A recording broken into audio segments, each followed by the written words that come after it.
Bonsoir, bienvenue dans Itinéraire Bretagne. Nous poursuivons aujourd'hui notre série consacrée aux femmes illustres et nous allons vous parler aujourd'hui de l'incroyable destin de Marie-Louise Le Mannac. Maï la Bretonne, comme on l'appelait, est née fille de meunier. Elle terminera Lady Monde, l'épouse de Sir Robert Monde. Une histoire qui ne laisse pas indifférents les habitants de la commune de Belle-Île-en-Terre. Regardez.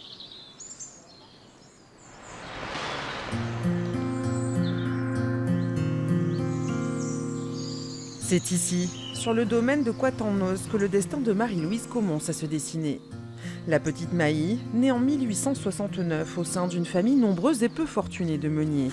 Alors qu'elle a une dizaine d'années, elle vient régulièrement à Quatennos avec sa mère livrer la farine au compte de ses maisons.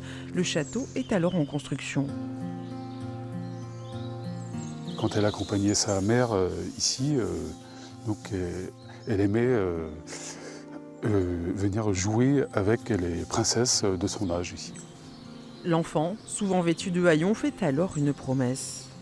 Elle s'était jurée, et elle avait juré à son père qu'un jour, elle deviendrait aussi princesse. À 18 ans, la jeune Bretonne débarque à Paris où elle fréquente les milieux artistiques. Des rumeurs sulfureuses courent alors à son sujet. Mais en 1900, elle rencontre le prince Antoine d'Orléans et accède à la vie mondaine tant espérée. L'idylle dure 6 ans, pendant lesquels elle voyage entre Séville, Paris et Londres. C'est là qu'elle finira par rencontrer Sir Robert Monde. Elle épouse ce richissime chimiste britannique en 1922. Le couple revient alors souvent en Bretagne. En 1929, pour les 60 ans de sa Lady, Lord Robert Monde lui offre le château de Quatennos, celui de ses rêves d'enfant. Elle en fait aussi bâtir une réplique en centre-ville.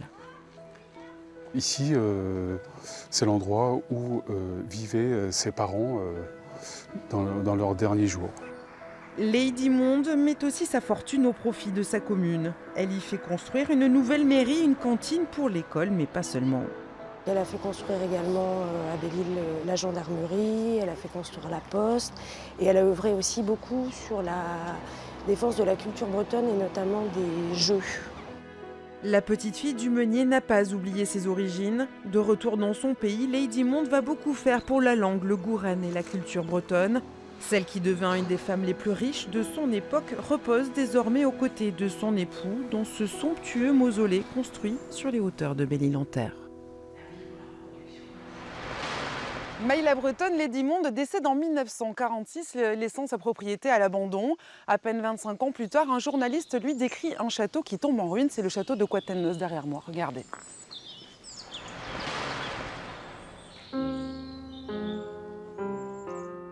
De silhouette encore harmonieuse, le château de Quatennos n'est plus en réalité qu'une ruine. Le temps en fait peu à peu son affaire. Flanquée de 4 tours à toit conique dont les cimes émergent au-dessus des bois, cette vieille demeure doit sa construction au comte de ces maisons dont le blason reste encore gravé dans la pierre. Construit, démoli puis rebâti par les propriétaires de l'époque, le monument fut la résidence d'été des descendants du comte de ces maisons. Princes et princesses, tels étaient leurs titres, vécurent ici des jours heureux. Les fêtes s'y multiplièrent. La plus célèbre d'entre elles fut le mariage du prince Bertrand avec la princesse Murat en 1919. Le château, dont la marque remonte au siècle dernier, doit son nom à la forêt qui l'entoure. Cette dernière est voisine de Belle-Île-en-Terre. Il ne reste aujourd'hui de ce monument que des murs décrépits que seules des mains habiles pourraient rajeunir. Hélas, il n'en est rien. Quelques années encore, et le château de Quatennos deviendra irrécupérable.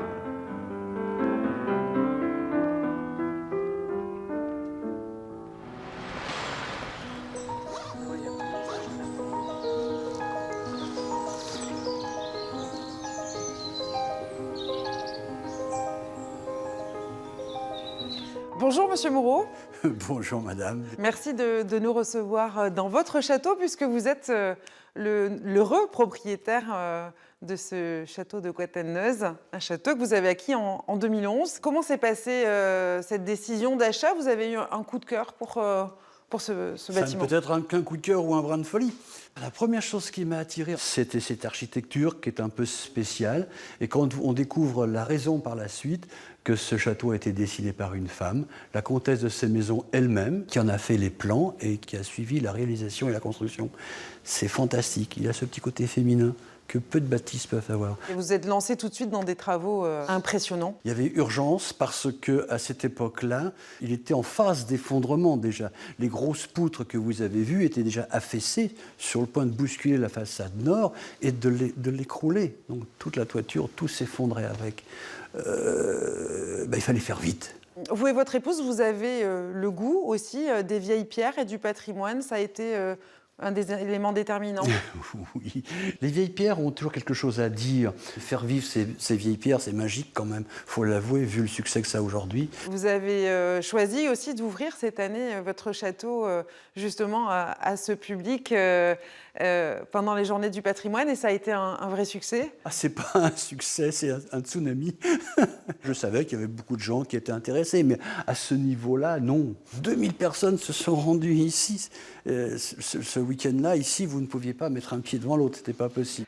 Quand vous avez acheté ce château, vous ne connaissiez pas encore Lady Monde. Je ne connaissais pas cette femme, c'était une personne comme une autre, mais quand on parlait que c'était une illustre propriétaire, je me suis dit, qui c'est cette femme? Et c'est vrai que petit à petit, j'ai cherché à savoir qui elle était. Et sa vie fastueuse, finalement, ces deux mariages, surtout le dernier avec Lord Monde, qui a association d'intelligence et de richesse, c'est ce qui a fait mousser la chose.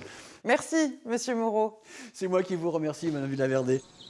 Eh bien voilà, notre itinéraire consacré à Lady Monde est terminé. Si vous souhaitez le revoir, rendez-vous sur notre site bretagne.france3.fr. Belle soirée.